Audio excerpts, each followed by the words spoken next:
when I look at this case, and this is where maybe we disagree a little bit about how the sort of tea leaf reading, and I know that's always a risky thing to do with the Supreme Court, even after they've had oral arguments, right? But when I look at this case and the Supreme Court's intervention in it, it says more to me that they had those 4 come out. Now, you watch this closer than I do, so I'm interested in why we might disagree here. But that says 4 are almost certainly not going to vote with the government on this case. And so you have the remaining 5. 3 of them are the liberal justices who, frankly, you can probably just chalk up to vote against any sort of pro-gun litigant in almost any case. Maybe that's a bit too unfair or generalized. That are both hostile to firearms and very sympathetic to regulatory Jackson agencies. Doesn't have a long track record yet, but how she's performed in oral arguments doesn't, in Rahimi But they're sympathetic to the federal government generally. They're sympathetic to agencies generally. They're sympathetic to allowing agencies interpret statutes the way they want to generally.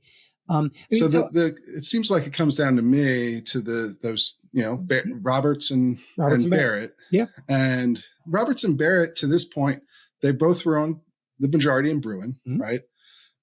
So if you're looking at it from a Second Amendment standpoint, you'd think they'd favor a program litigant, maybe. Obviously, like we've established, this isn't a Second Amendment case, although you seem to definitely think it's a little bit related. It affects guns, and it affects the availability of guns. And then the other aspect is how have they performed on these administrative cases so far? Well, haven't they also been skeptical, both of them, of government expansion of power? Generally, we're waiting on the Chevron case, right? So the Chevron case is, which I think, there's a footnote in the Fifth Circuit saying, hey, Chevron wasn't raised here, but the Chevron case, the Chevron doctrine says, and if statute's clear, obviously you apply the statute, but if it's ambiguous, and certainly in the context of an agency issuing a regulation, that the agency is presumed to have the authority to resolve the ambiguity in the statute, and that courts should defer to that. Now, there's a whole bunch of footnotes I can add and clarifications and so on. The court has been asked to overturn that. Unclear whether they're going to overturn it or simply modify it. But there is this background rule that is at least still technically on the books that says where a statute is ambiguous, courts are going to defer to an agency's reasonable interpretation. Roberts has shown some skepticism of that rule, at least in its broadest application. On the other hand, we tend to think Roberts is concerned about the public perception of the court. So, and is that fair or not? I don't know, but there's certainly, that is a widespread view, and there's certainly a lot of... Ever since the Obamacare case. Yeah, right. And there are a lot and things he said and so on in other cases. Yeah. And Justice Barrett, we don't know as much because she hasn't been on the court for as long, but she certainly joined plenty of opinions that are skeptical of aggressive efforts by agencies to assert more authority, and has written some opinions about how we think about what is, to me at least, the underlying question here, which is how much authority did Congress give the agencies? In this case, I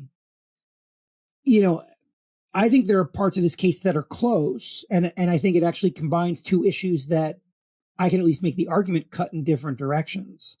That is to say, if you go to the statute seems to anticipate more flexibility with regard to how you define a firearm than to how you define a frame or receiver. I think that's probably why the Fifth Circuit opinion starts with frame or receiver. And when you add to that the kind of the authority the agency clearly has to implement the statute, you can imagine a justice who is generally skeptical of really broad assertions of agency authority saying a rule that does no more than apply or enforce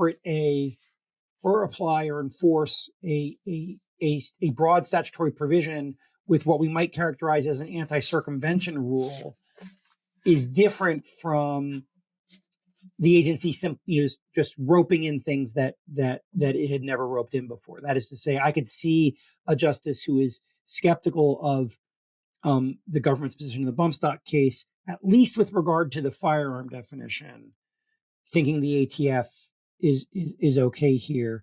That's I think it's harder for framer receiver, but that also starts to get into the weeds, and the question is how much do the justices want to get into those weeds? Yeah. Well, so when you say that, I mean, the regulated part in the statute is the framer receiver, right? Well, so the act defines firearm to include any weapon which will or is designed to or may readily be converted to expel a projectile by the action of an right. So and that language, yeah.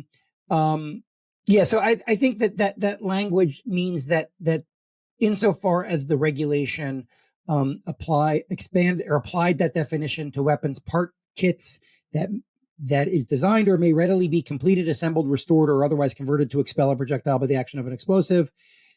I think the government's comes into court with a stronger argument there than it does with the regulation that seeks to kind of apply an equivalently broad definition to framer receiver, in part because the definition in the statute of framer receiver, it doesn't have this readily converted language, or it doesn't have. Yeah, that was the basic holding at the lower court, right? That essentially the ATF is trying to add the readily converted to language to frame and receiver when it's not actually in the statute that way. So as a textual matter, and again, the Fifth Circuit led with that in its lower court opinion, and I think as a textual matter, the government has a harder time there, right? Because there are a bunch of arguments you would make. One of which is Congress knew how to include an anti-circumvention principle. Right. Congress knew how to say if it's covered when it's assembled, you can't readily disassemble it and have it suddenly not covered. If you're the seller, and you're selling all the pieces. Congress did that for firearm, arguably. And again, there's this debate about what readily converted means. It didn't do it with frame or receiver, and that difference matters, right? So we kind of assume that if Congress in the same statutory scheme adopts broader and more flexible language in one part and not in the other, we generally assume Congress did that for a reason, and there was some rationality, right? Congress was not trying to say anything that could ever be used as part of a gun it counts as a gun or counts even as a frame or receiver. But Congress did seem to say that when you have all the parts, or at least the government can make this argument. Again, I'm not saying the government necessarily wins on this, but it's a stronger argument. And as academics, we kind of say, we like to play around with these gray areas. Congress did at least arguably say that with the assembled firearm or all of the parts that are together that could readily be reassembled. Right. You can't sell somebody all of the parts they need already finished to just put a gun together and claim it's not a gun. That's sort of, I guess, at least what the lower court was interpreting that part of the law to mean. Right. And my view is just that unless one is going to say that that the phrase, any weapon which will or is designed to or readily or may readily be converted to expel a projectile, et cetera, unless one is going to say that language is fully determinate and there is no ambiguity in it whatsoever about where one draws the line between what is covered and what is not, the government seems to have a fairly strong argument about the firearm as a whole. The lack of such language with regard to firearm receiver kind of simultaneously strengthens the argument with regard to all the parts, weakens the argument with regard to firearm or receiver to a frame or receiver. I think that's so it would not surprise me at all.